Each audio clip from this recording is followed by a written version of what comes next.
Ruben Amorim tells clubs interested in Alejandro Garnacho, Jadon Sancho and Antony that they'll have to meet Manchester United's valuation or he'll reintegrate the players back into his squad.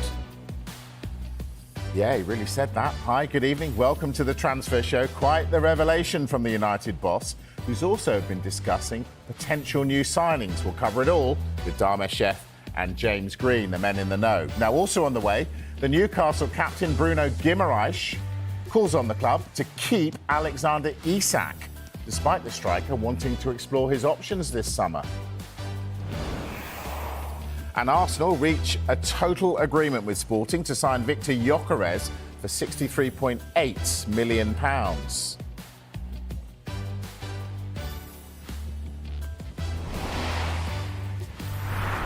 So we have to start with Manchester United and Ruben Amorim, who's been speaking to the media in the last hour from the club's pre-season tour in the United States.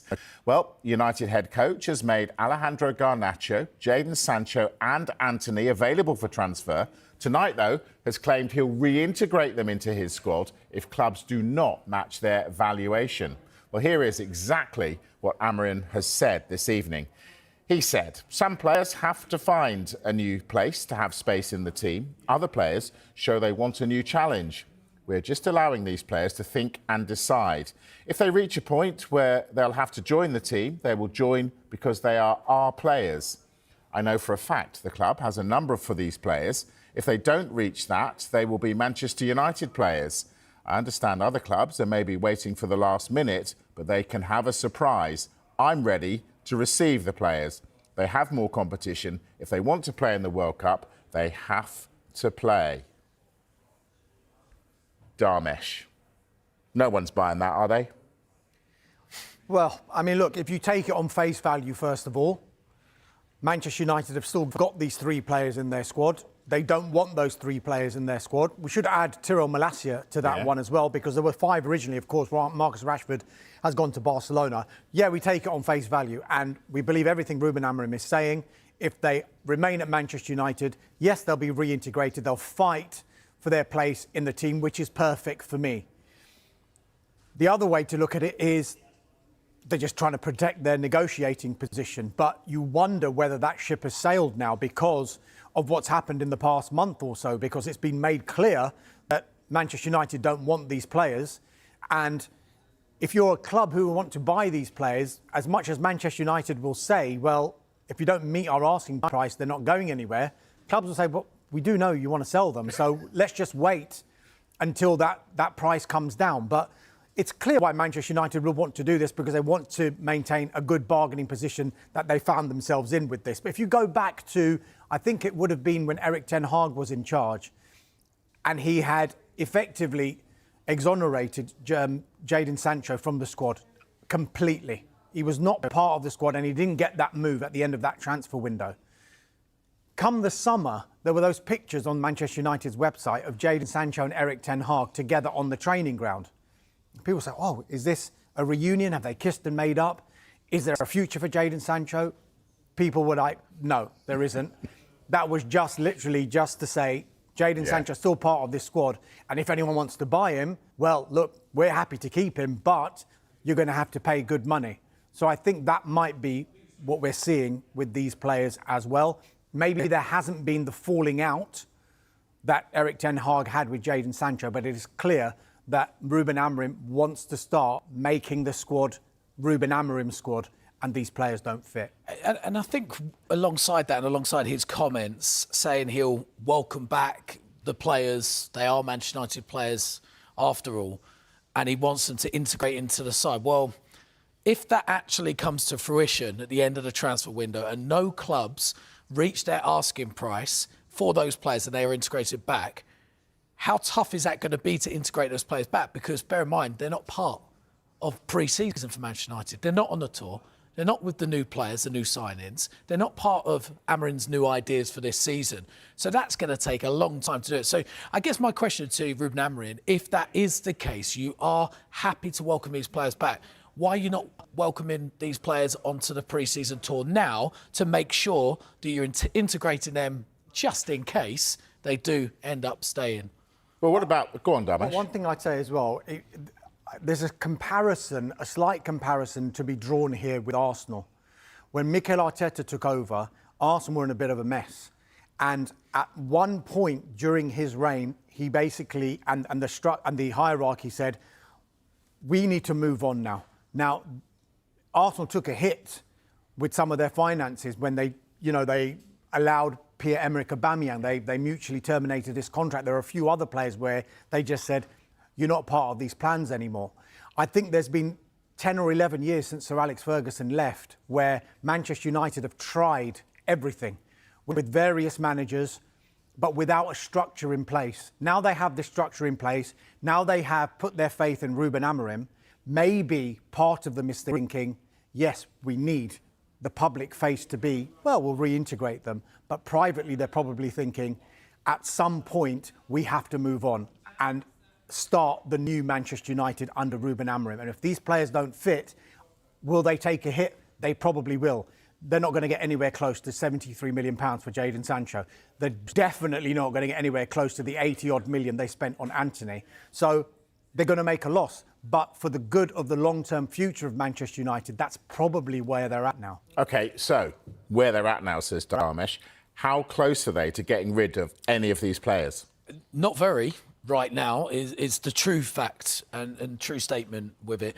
Let's talk about Anthony, though. Anthony, there are more offers, more interest, it feels like, for him than there are for the likes of Jadon Sancho, Alejandro Garnacho, Tyrell Malacia at this stage. Now, Anthony, we understand there are 2 Saudi Arabian Premier League clubs who are showing interest. Now, Real Betis, we know, are keen for him to come back. He had a very successful loan spell at the back end of last season, showed everybody actually what sort of player he can be, despite the huge £86 million price tag, which I think clearly weighs on his shoulders. It's not necessarily the player's fault. That's just how deals work.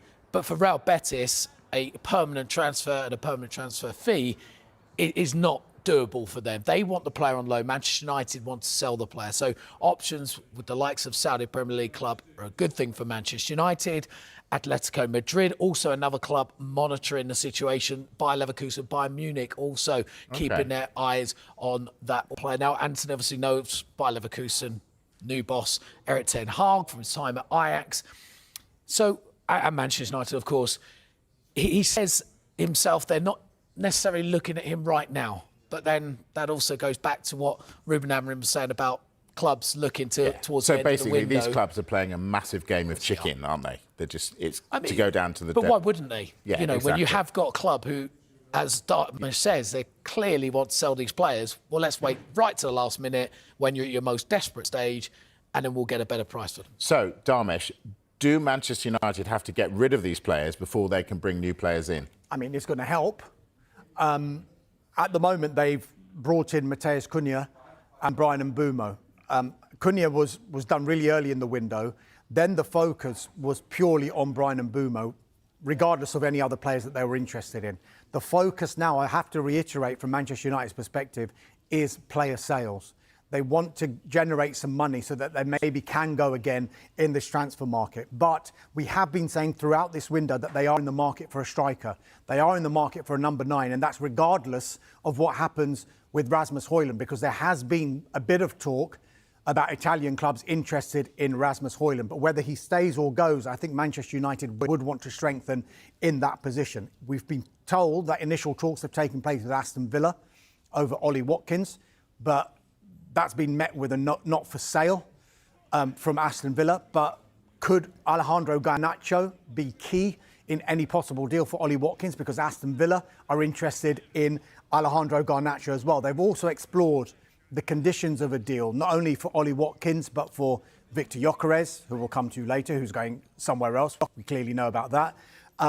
Nicholas Jackson from Chelsea, and RB Leipzig's Benjamin Sesko, who we seem to be talking about nearly every single transfer window. But at this moment in time, all of these players seem to be a little bit too expensive for Manchester United to do. And on the flip side as well, if any of these clubs want to sell these strikers, then Manchester United can do what other clubs will probably try and do to them with regard to those 5 players, and maybe wait until later in the window to maybe get a better price. But maybe the Villa one with if the interest in Garnacho is pursued, then maybe that can hold the key to maybe a deal for somebody like Ollie Watkins. With regard to Šeško, the interesting one here is that the recruitment director at Manchester United is a gentleman called Christopher Vivell, and he's the one driving the interest in Šeško, because when Šeško was 16, Vivell was the sporting director at Red Bull Salzburg, and he brought him in to that club. Hence, there is that long-running interest.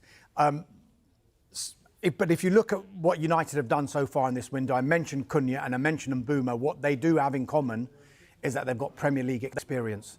Now, I just wonder whether Manchester United have looked back in the last few transfer windows and thought, when we've gone abroad for the likes of Højlund, Xerxes, Anthony, hasn't worked. We maybe need players who hit the ground running straight away. So hence why they've got these two players in their mid-20s, arguably at their peak of their powers, and who have performed really, really well in this league already. Speaking of performing really, really well in the league, we're going to talk Alexander Isak. Now, his captain at Newcastle, Bruno Guimaraes, wants the club to keep hold of Isak after the Sweden striker said he wanted to explore his options this summer. As we know, the Premier League champions Liverpool made an informal approach for Isak last week and are huge admirers. Isak, not part of the Newcastle squad that arrived in Singapore for a pre-season tour. The club said he was left at home with a minor thigh issue. We want to keep our best players, I think is my point. So what I want to say to you is that I don't know what this club is seeing. For what we know, Isak's injury, he's not been training for, 5 days. So he stayed there to take himself better, with better equipment.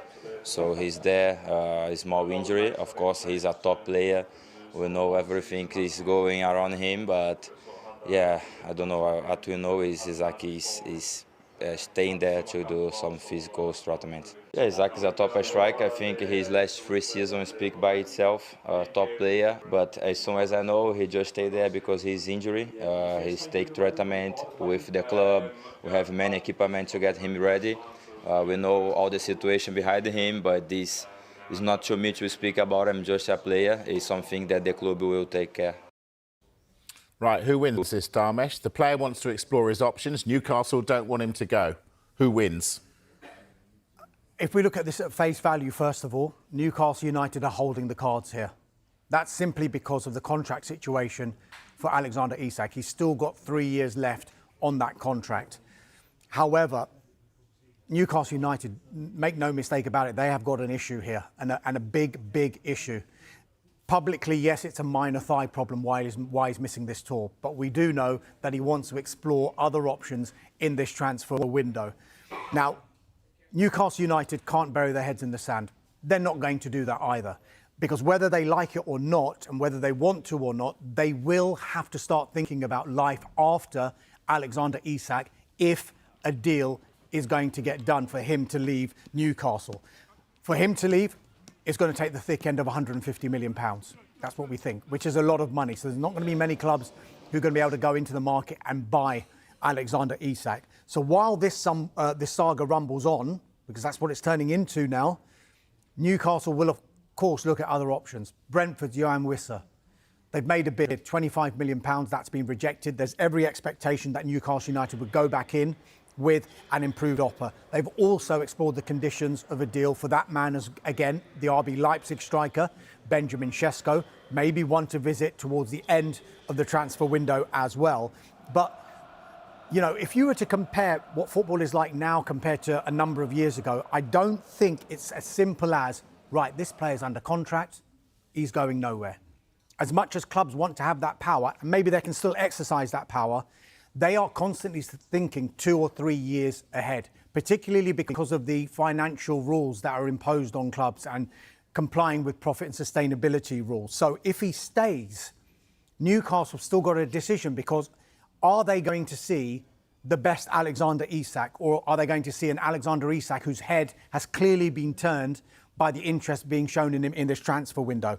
Are they going to be able to command, rather, £150 million if Isak stays, £1 million, have as good a season as he did last season, and then enters next summer with just 2 years left on his contract, and he doesn't sign a new contract. And this is a club that's not been able to spend money as well, isn't it? I think that's my point, really. I think if you're Newcastle, you're looking at the PSR rules, you're struggling with it, with the ownership model. They've got huge funds, investments behind them, not able to actually do anything with it.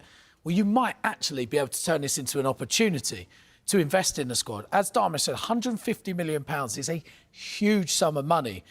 Mentioned Johan Wisser, mentioned Šeško. Remember last year, they were trying desperately to recruit Mark Guehi. They want a centre-back, recruit Mark, the opportunity to invest in a top centre-back as well. Well, actually, 3 top players to replace, yes, he's a super, per player and Alexander Isak, may help Newcastle United forward in the way they need to move forward, especially with Champions League football. Listen, we've got to go to a break. We've got to go to a break. Hold it, because we're going to come back to this. I promise you. I'm being told off, so we're going to a break. Right, now, we're going to talk Arsenal when we come back. And a new striker is very, very close. Will they be ready to win the Premier League title if they get one? That and much more from Dharmesh and James in a minute.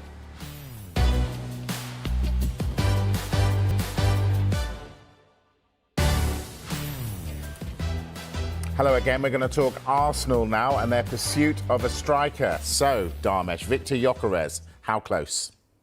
This is really, really, really close. That's close. He's been given clearance to complete his move now by Sporting to Arsenal after a total agreement was reached between both clubs. There was pictures circulating on social media a little bit earlier on of Gyokeres and his agent on a flight that's going to London. He's expected to have a medical in London very, very soon. Could be as soon as the next 24 hours before flying out, it's hoped, to join up with the rest of the Arsenal squad for their pre-season tour, or the rest of their pre-season tour of Asia. Now, Arsenal play Newcastle in Singapore on Sunday. That's probably going to come far too soon. But then they face North London rivals Tottenham Hotspur in Hong Kong on Thursday. I just wonder if they can get it all done in time and if he's match fit enough to play a part in a North London derby. It would be absolutely fantastic. But whether he does play or not, Mikel Arteta's aim is to integrate all of his new signings within his squad as soon as possible. And in a pre-season tour environment, that would be best. Just a reminder of the deal. Arsenal set to pay £55.1 million as a guaranteed payment, plus £8.7 million in performance-related add-ons. That's where there were all sorts of issues, but it now seems that Sporting believe that they're going to get the full whack eventually, because they feel that the conditions of these performance-related add-ons are very, very achievable. Yeah, we're going to look at the performance-related add-ons because we don't tend to get an insight into these and what they look like. We tend to hear of trophies or league winning or goals scored, but this is the breakdown of the add-ons for Viktor Gyokeres. And as Dharmesh said, Sporting wanted to make sure they're achievable. If you look at the first one, for every 20 matches, there's $1 million. So basically, if he plays 80 matches, that will reach the 4.36 million limit, and Sporting will get that. Well, you'd expect 27-year-old signing a 5-year contract, he's going to be playing 80-plus matches. The second one, again, benefits actually both, because if he's successful, scores plenty of goals, gets plenty of assists, Arsenal are going to be happy, Sporting get their fee. And again, the third one, very achievable considering Arsenal have come second in the Premier League the last 3 seasons, qualifying for the Champions League.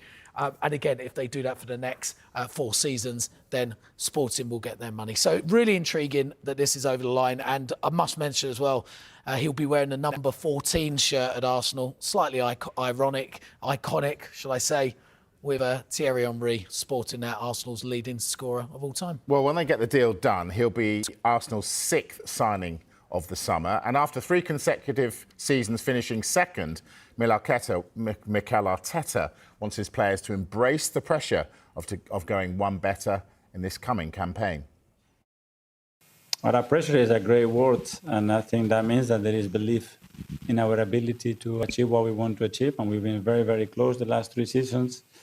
And small things are going to decide whether we achieve that or not. But what we have to make sure that we don't lose sight of what we have to do daily to get to the levels that we want, to set the demands that we want within the squad, because that's the most important one. The internal demand has to be always exceeding any external demand, and that's what we are trying to achieve every single day.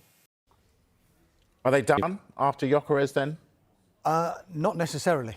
I think the focus for Arsenal will be on player sales for a little while. Reece Nelson's in talks over a deal to go to Fulham on loan. Well, the two clubs are. He's still out in Singapore with the Arsenal squad. And the likes of Alexander Zinchenko, Fabio Vieira and Albert Sambi Lokonga, I think Arsenal will probably consider offers for them. And it kind of went quiet on the Ebery Eze front as well. I know there was a big interest from Arsenal earlier on in the window. It's gone very quiet at the moment. I'm not saying that interest has gone. One source has told me, look, just keep an eye on that one after maybe Arsenal can make some sales. So maybe just one to keep an eye on. But I think Arsenal still probably will want to go back into the window. And I would say that position, the left-hand side, which is something Arsenal have wanted to strengthen in this transfer window, is probably the only place you would say Arsenal are lacking now. They've built a really strong squad. They needed the depth in their squad because of what happened last year with the injuries, dismantled their season, left them, 10 points behind Liverpool at the end of the Premier League campaign, couldn't cope when they lost the likes of Bukayo Saka, but now have Noni Madueke to come in. He can also play on the left-hand side, and I think they need more impetus on that left-hand side. So I'll be intrigued to see what happens with Eze. But they've bolstered their midfield when they've had outgoings, the likes of Partey and Jorginho. They've brought in a defender to provide more competition. If you look across that whole pitch, it looks pretty good. Yeah, indeed. All right, we're going to take a break. When we come back, you're going to hear about every single Premier League club. See you in a moment.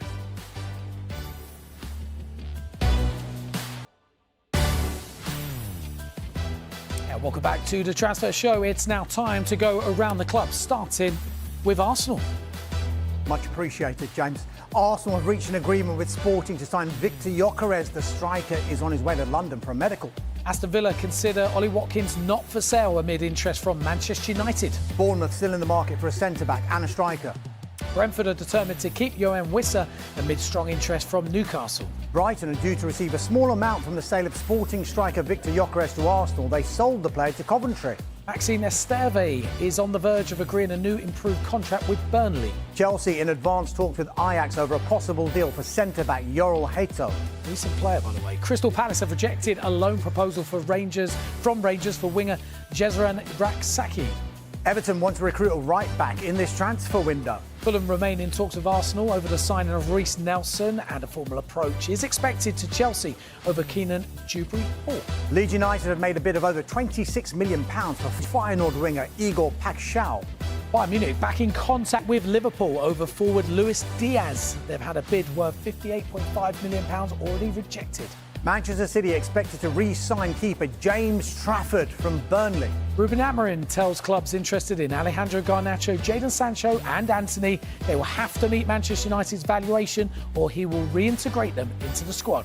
Newcastle United interested in Brentford striker Yoane Wissa and RB Leipzig's Benjamin Sesko if Alexander Isak leaves. Big if. Morgan Gibbs-White has joined up with the Nottingham Forest squad for their training camp in Portugal amid speculation about his future. Sunderland continue to push to get a deal done for Bayer Leverkusen midfielder Granit Xhaka. Xhaka wants to join. Tottenham priority this window is a creative midfielder, but they remain in a standoff with Nottingham Forest over target Morgan Gibbs-White. West Ham United still in talks to sign striker Callum Wilson. He's a free agent. And finally, Wolves completed the signing of Colombian forward John Arias from Fluminense on a 4-year deal.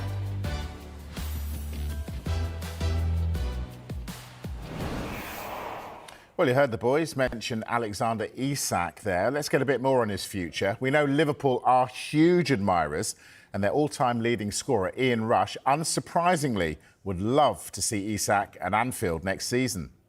I think every club in the world would love to sign him. The way he performed last season was incredible. I watched him when in the Carabao Cup final when he played against Liverpool. He was most probably the man of the match.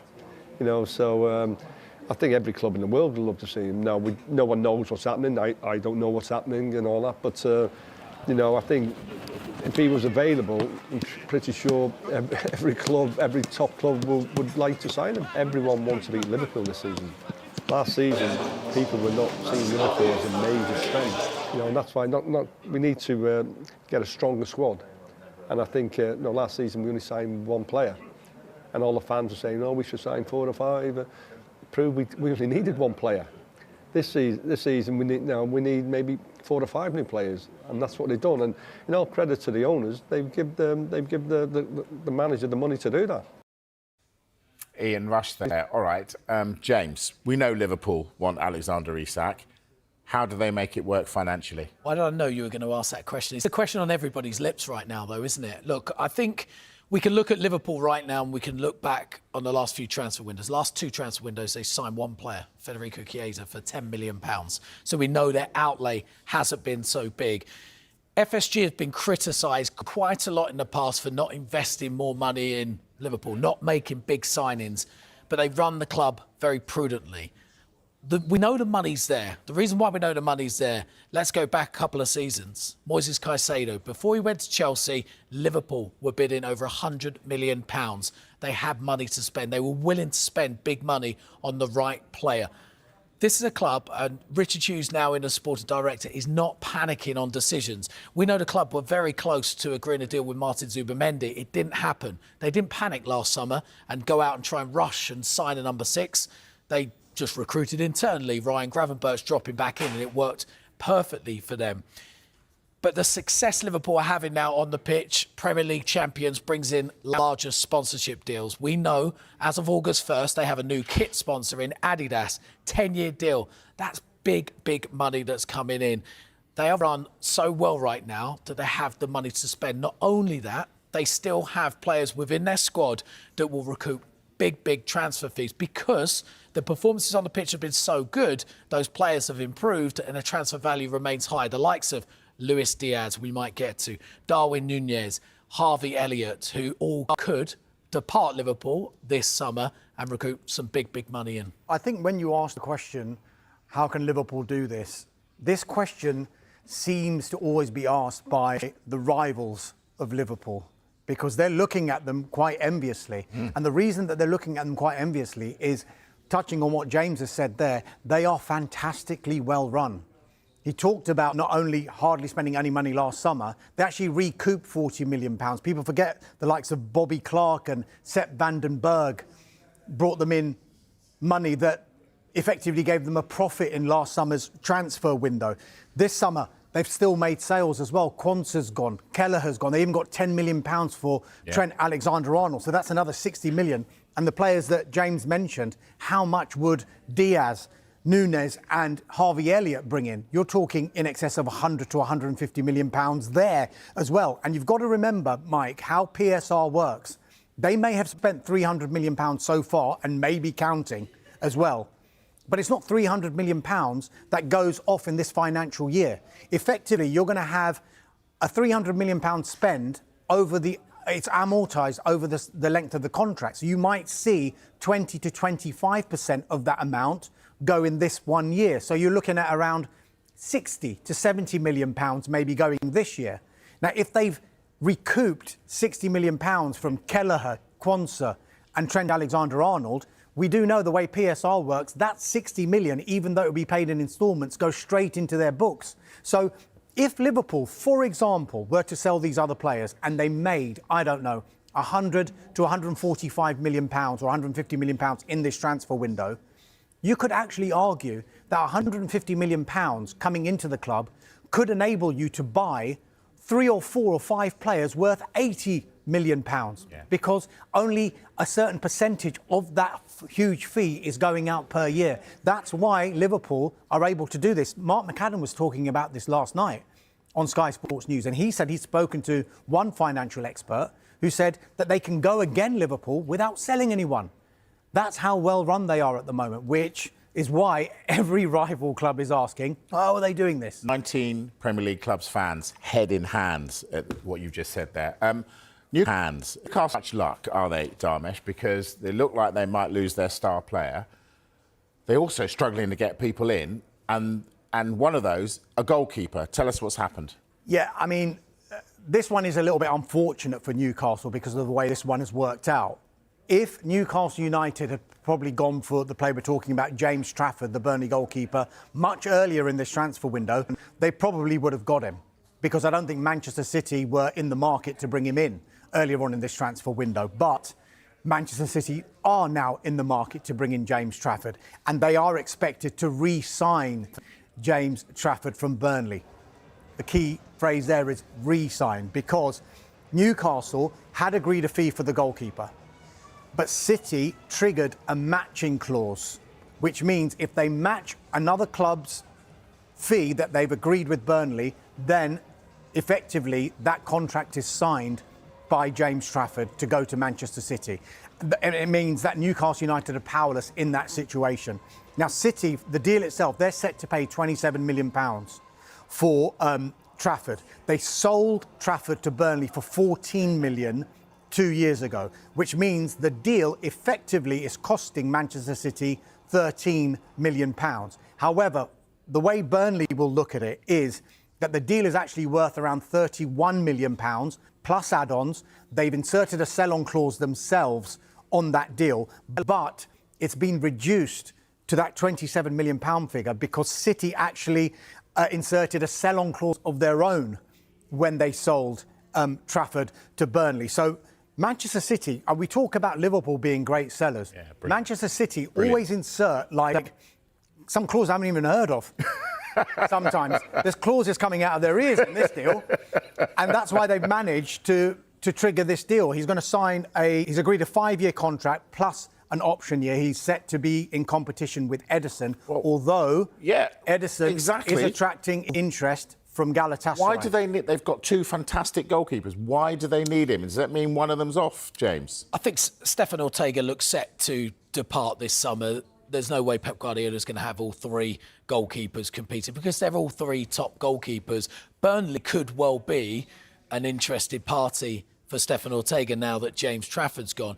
As regards Ederson, look, he's 31 years old. He's got one more year left on his contract, so it is one to watch. But Ederson wants to stay. He made that pretty clear, actually, in the summer. And he's key to the way City play. He is very key. He's also probably key to provide that experience for someone like James Trafford, who's had the experience playing. Now he's making that step up, had the experience to leap up into the elite level of football. Potentially he could, play in as well. So having Ederson there, who's been there, done it, seen it all, to help guide him through, I think is going to be vital. But look, I think with Ederson, he's made it clear he wants to compete in the Premier League, compete in the Champions League. He wants City to get back to winning ways. So Ortega would be the likely goalkeeper departing. The flip side of this coin is the club that James Trafford is leaving, and that's Burnley, because they're clearly going to be in the market for a goalkeeper.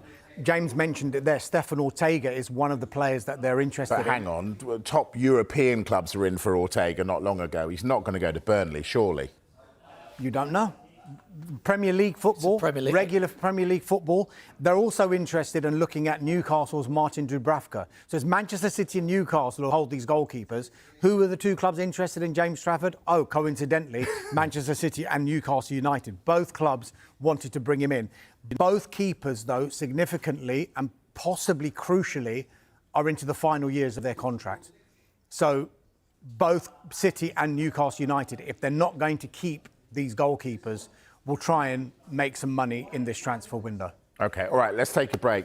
When we come back, we're going to talk Wrexham. You'll never guess who they're in for. That and more to come on the Transfer Show. Oh, you see, it's giving it away now. They're after him.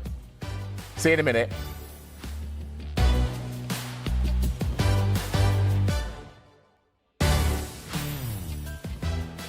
Right, before the break, I tried to tease you with who Wrexham were after, but we gave it away. But they're never going to get Christian Eriksen, are they, James? Well, look, it's Wrexham. It's Hollywood Wrexham. We know how audacious they are and have been. It could add to their fantastic story today. 3 years, 3 promotions, life in the Championship to look forward to. And they have approached representatives of Christian Eriksen over the potential signing of the 33-year-old. Now, this is a hugely experienced player, over 300 appearances in the Premier League, over 600 career appearances. Left Manchester United after his 3-year contract ran out. He's looking at his options now. Could Wrexham be that challenge that Christian Eriksen wants? Well, look, his representatives have been speaking, have been saying that they're really impressed with how Wrexham not only are performing on the pitch, but also what they're doing off the pitch. That interests them, and they're quite intrigued by the challenge. But Christian Eriksen is still very ambitious. He still believes he can play at what he describes as the first tier of football, wants to stay in Western Europe, so he's assessing his options. So at the moment, it seems like he will look at what's on the table and see what's there, but Wrexham is a serious interest for him. Whether it happens is another thing, but it's Wrexham, and their story is quite magical at the moment. You just never, ever know, Mike. You never know. It'll be some story. All right, let's hear from Eriksen's Danish teammate, Christian Norgard. Now, he's getting to know his new Arsenal teammates after being offered an opportunity he just couldn't turn down. Yeah, there's a lot of competition, but for me, it was a chance to represent Arsenal at the age of 31. I was coming to a later stage in my career, and I signed a new deal with Brentford. But when the interest came from Arsenal and my first talks with Mikel, it was very clear to me that I would do everything to be able to play here, because to get this adventure, to be part of a team that has so big ambitions, is for me amazing step to take this stage in my career. Last season, again, we learned that with the depth that we had in the squad, the numbers in the backline, it wasn't enough. And Christian is going to help us a lot in that. He has different qualities that what we have in the backline. He's going to add huge amount of hunger, because he's so willing to come here and contribute to the team. And we have to give him a little bit of time to pick the ideas and to adapt here, but he's got great qualities to make us better. So he's in.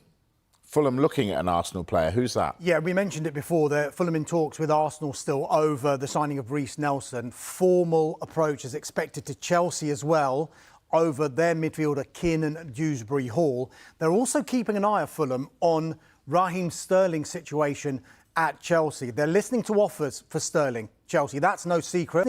That he had him on loan to Arsenal last season, didn't really work out for them.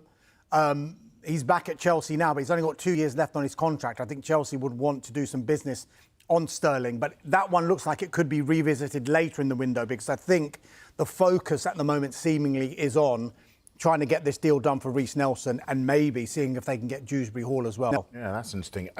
The promoted clubs look like they're giving it a go, don't they? Spending a few quid. We've spoken a lot about Sunderland doing that. Leeds as well, and Leeds got an interest in someone, tell us? Yeah, look, Leeds have made 6 signings already. They've been targeting those mid-20-year-old players. I think 5 26-year-olds, a 27-year-old Sean Longstaff has come in. Now, we reported earlier, Leeds made a bid in excess of £25 million, so big money for final winger Igor Paisho. Now, he's 25 years old. Now, the Premier League side's actually been biding their time a little bit, because Marseille had been attempted to negotiate with Feyenoord over that fee. Leeds seem to have come in, offered more in terms of add-ons to the deal. But there's a caveat to this. Roma have now joined the party, and they've expressed an interest in signing the player. They've made no official offer just yet.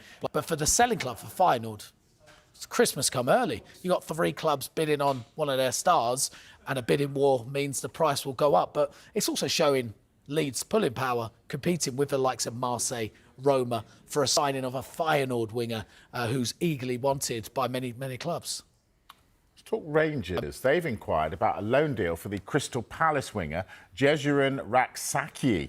Now, Rangers head coach Russell Martin admits that he attempted to sign the player whilst he was in charge of Southampton. He's a player I liked at Southampton. We tried to take there and it didn't quite happen. So, yeah, he's a player I like, and I think he's a player the recruitment staff like, but how far that's gone, I'm not too sure. That type of profile then, certainly one that appeals to you at the moment? No, he's a really good player. I think we look at all sorts of different profiles that we think can help the team, so it doesn't necessarily have to be one type of profile. Players are very different. We just need the ones with the right mentality that are desperate to come and play here, and we'll see where we end up in 4 weeks' time. Russell Martin's got to do a job there, hasn't he? Do you think he'll be given time to do that job? You'd hope so. Rangers need a bit of stability, I think, to be able to claw back the gap from Celtic. He's being backed in the window. I think it's 7 players already signed. So if they do manage to get Raksaki in, then that'll be 8. Just a young player, played on loan for Sheffield United, had a really successful spell last season. Looks like he hasn't got a future at Crystal Palace. Again, we speak about it before, 2 years left of his deal. This seems to be a theme and a common theme throughout this window. This is where selling clubs are looking to maximise their transfer value of their players. But Rangers seem to solely want a loan deal. They're not looking to purchase a player right now. That might change. And again, it might be a deal that they leave close to the end of the transfer window in order to get the best possible deal for themselves. 2 years is the tipping point. I mean, it used to be, oh, he's got 2 years left. We still got a bit of breathing space because next year it's 1 year.